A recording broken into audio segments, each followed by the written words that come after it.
Okay, so how can you tell that you're a bird owner? Here we go. For one, you know,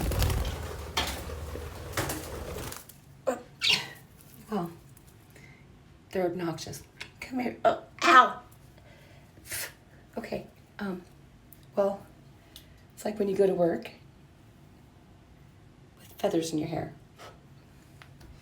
Yeah, that's a big sign of being a bird owner. And then super clingy, you know. But you know what? I love it. Wouldn't change it for the world. My little, my little, this is Nuggy Wuggy. Yeah, my little feather duster. My little chicken nugget. Bye.